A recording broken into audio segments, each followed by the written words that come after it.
What's up, guys? Welcome to another episode of Inside the 10. My guest this evening is Pat Steenberge, who is the founder and president of Global Football and the man behind the upcoming high school football games taking place as part of the Aer Lingus College Football Classic in August. Pat, thanks for taking the time to join us. How are you keeping?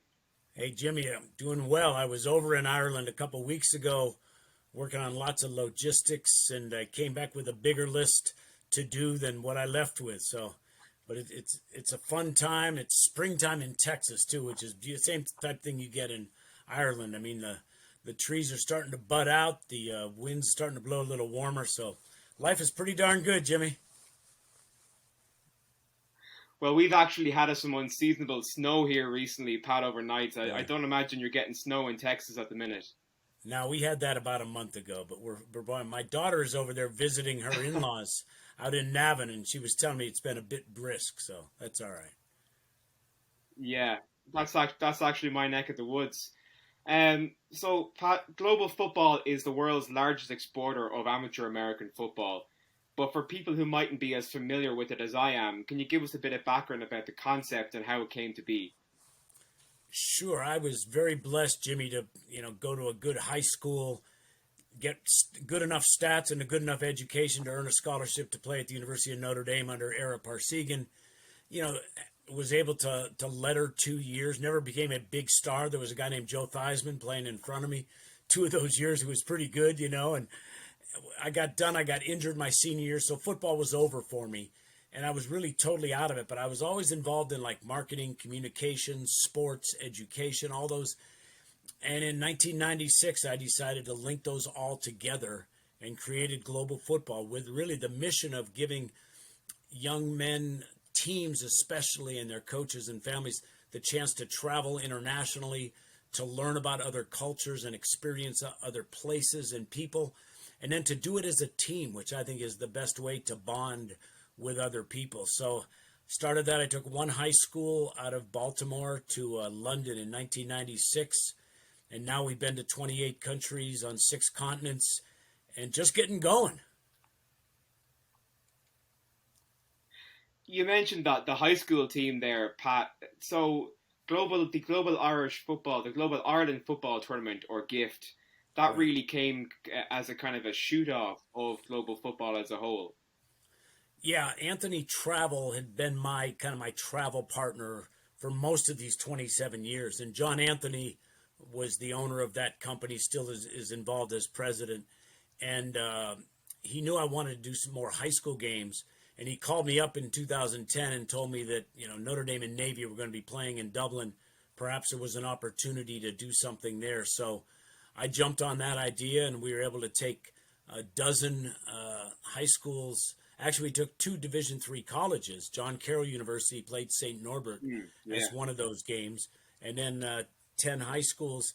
And we did three doubleheaders in three different stadiums in Donnybrook, Parnell Park on the north yeah. side, and out at Park Townsend in Navan. So that got it kicked off. It was a huge success. We brought almost about 2,000 people came over from America with those schools and their followers. And then 2014, when Penn State UCF came, we took two high schools. In 16, when Georgia Tech and BC played, I brought six schools. And we just been waiting for that dang COVID to go away. People stop being scared to travel, and we're ready to go now. We've got a triple header scheduled for August 25th at the what is now named Energia Park, the old Donnybrook, and Yeah, the day before Notre Dame and Navy. So I'm working really hard on this for the yeah. next 4 or 5 months, making sure everything's right. So, Pat, this is going to be the fourth iteration of the Gift series. You mentioned there was games played in 2012, 2014, and 2016. How have you seen it grown over the last 10 years? How much has it grown? Well, the biggest thing I've seen is the growth in American football in Ireland and all over the world. That is Yeah, obvious. It's palpable when you look at, and I'm really happy we're going to be working with American Football Ireland closely this year.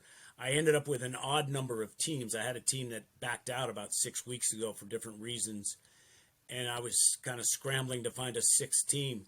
And I knew Aidan McGuire there, who runs the federation, and I reached out to him, and so they're going to bring a U18 team of their best players, the Junior Wolfhounds, and they're going to play against one of our teams from Florida, the Community School of Naples. So it's great to aid that, but I've seen a huge difference in the last 10 years and over the last 27 years since I started going internationally. It's massive. Now young men and girls and coaches, everybody can go on their phone and watch, NFL Red Zone, and you can watch Notre Dame football. You could check out, if people want to look at global football, they could pull it up on their phone while they're walking through St. Stephen's Green, So it's just so much easier to access it. And that's what I've seen. And now I say kind of finally the NFL is taking a sincere interest. I was one of those guys pushing them from behind going, come on, guys, let's go. There's kids all over the world loving this game. And it's been great to see them dig into it more earnestly in the last few years with their international efforts, especially across Europe. Yeah, I think we've lost your video there, but we'll keep going regardless. Okay. It might just be a connection issue on your side. So you mentioned there the involvement of the Junior Irish Wolfhounds. So obviously there's going to be a great local interest in Ireland, but you also have the NFL Academy coming over. So how did that come about? Now that's crazy. About a year and a half ago, I get a call from Tony Allen, who's the head coach at the NFL Academy. Tony was the first trip I mentioned that I took Mount St. Joe out of Baltimore to England. Tony was the head coach of the UK team that we played on that very first event in 1996. So I've known Tony for 27 years. And when I decided to launch this Super Bowl event the following year, Tony was the head coach of Team Europe for the 11 years we did that event. So I've known Tony. We've done lots of different events in lots of different places. Just an outstanding man, a great football coach. I mean, he knows football. His son actually made it to the Pittsburgh Steelers as a wide receiver, got onto their practice squad for a couple of years. So Tony, I'd seen that they had started the academy, got things going there, and he reached out to me and just said, hey, any chance you're still doing that Ireland event? We'd love to play some American teams. And at the time, it wasn't happening yet. We tried to do it in 2020 and 21, but COVID kept holding us off. But finally, when this opened up, I called Tony right away. And then Chris Durham is the academy director of football there. And I got them both on the phone and said, look, I think we can make this work. We got to learn more about you, how it works, what your interests are. And it's exciting to have them. So there'll be a bona fide NFL presence in Energia Park that Friday. Yeah, absolutely. So three games, Patrick. It's a big slate of games. I see the NFL Academy are lined up against Bonner and Prendy out of Philadelphia.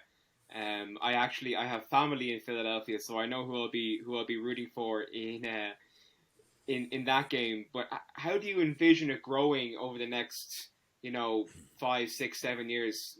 Will it be in tandem with the future slate of college football games that are due to be played here in the next couple of years?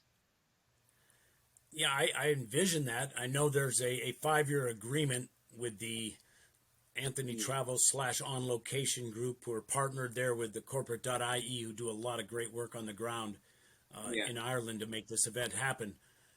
So I know there's a 5-year agreement. This is year 2 of that. So I'm hopeful that they'll announce a 2024 game. And as soon as they do, I'll start talking to high schools. There's a lot of schools I think that would want to do it. I know there's a lot that want to do it. From the high school end, it's a little different. The universities get all their expenses paid for. It's between television, sponsors, all of that. They're traveling for free, whereas our high schools have to raise the money. The Johnny who's playing at Bonner and Prendy has to go to his parents, and they've got to raise a major part of the money to come over, and nobody's sponsoring our airlines. Nobody's sponsoring, we've got to do all the travel things. That's a big piece of what we put together along with the IAEL folks and the people there in Ireland. So that's always a limiting factor, but I think we get enough lead time on this. If we can get the 24 game planned here soon, then I'd be looking to come back to Ireland. I mean, every year there's going to be a college game, definitely. And then we're also going to return now, bringing back some of the Division III college games separately. I've done that for many years, and I just got finalized at North Central College out of Chicago, who's the reigning Division III national champions. They're going to come over in May of 2024. So I'll be talking with Aiden and the guys with the AFI about that matchup, about where that'll be played, who they'll play, and everything. So there's a lot of things gonna start happening more and more. So I think in your island nation. Yeah, it's a great opportunity for some of our senior kidded teams here to play against those Division III teams out of the States, and there have been some great battles over the years. Pat, we were chatting off air before we came on there. You played under the legendary coach Ara Parsegian at Notre Dame. That must have been incredible. What were some of the lessons that you learned from him as a player? First of all, Jimmy, it's almost hard to imagine. I was talking with my roommate, my tight end, a guy named Mike Craney, who was All-American on those teams, and sometimes we feel really like insignificant. That was 50 years ago. It's incredible how long ago that is. I'm very blessed to be able to do what I do and still help kids, travel and go visit places and play the game they love. That was so good to me. It got me, basically a free education at the University of Notre Dame. But looking back at my time, Ara was incredibly prepared. That was, I'd say, his highlight that I remember. And he coached the quarterbacks on game day. And throughout the week, he really was the quarterback's coach, along with being the head coach. And we knew every little tendency that the defense had, he would have scouted that. And not with the kind of film they have now, right? They had the old stuff that would go through the video projector, click, click, click, click, click, and they had to cut and paste and trim and do all of that work. I mean, it's amazing how the coaches had to work to do that. But they had us incredibly prepared. One of his great maxim, which I just was thinking of earlier today, is he was always talk about, I need 100% of everything you've got for 4 minutes today. And we kind of go, what do you mean for 4 minutes? And he would break it out and say, look, the basic play in football lasts 4 seconds. That's your average play, is 4 to 5 seconds from the snap till the whistle's blown, right? And on offense or defense, you get about 60 plays in a game, give or take that. So he said, figure you're going to play offense only or defense only. You got 60 snaps at 4 seconds each. That's 240 seconds. That's 4 minutes. Can't you give me every bit of your energy for 4 minutes? And it was just that has rung true to me, ever since I've thought about that. Whenever things get difficult, it's like, it's only going to be hard for 5 minutes, or I love hiking mountains. Yeah, no, it's I'm only going to be hiking this mountain for 5 hours, and then I'll go home and go to sleep in a soft bed, So that was one of the things I really remember. If we could have beaten USC 2 of those years, we would have been national champions. They beat us all 4 years there. Those dang Trojans, Yeah, I know. They bet us last season as well. So I'm actually trying to go over to South Bend this upcoming season to watch the USC game, because I've never been to a USC game yet. So that's on my bucket list. A USC game under lights in South Bend in Notre Dame Stadium. Well, that's the one I always go to every other year, because they were our big rival back in the 70s. And I've got some good friends that we've kissed and made up over these years, So I got some good SC buddies, and it's mid-October, which is the perfect time to be in South Bend, Indiana. So let's come on over there. Come on over. We'll share a pint in South Bend. In the linebacker, huh? Yeah, in the backer. Why not? Pat, I have one more question for you. Your career with global football has brought you all over the world, even as far as Japan. What has the highlight been for you personally? That's really pretty simple. And we've done, 240 games or something like that. Tanzania, Africa. In 2011, a man named Chris Creighton, who I tell people he's the best man coaching in college football. He's now at Eastern Michigan. But he had traveled with me twice, once to Europe and once to Panama with his first college, Wabash College in Indiana, D3 school. took the job at Drake University in Iowa, came up to me at the coaches convention, said, I've got the biggest thing. There's never been a game on the African continent. I want to take my guys, play the first game there. I want to show them real poverty. They think they're poor Iowa dirt farmers, I want to show them real poverty. I want to show them, lions and elephants and monkeys. And I want to climb Mount Kilimanjaro. Yeah.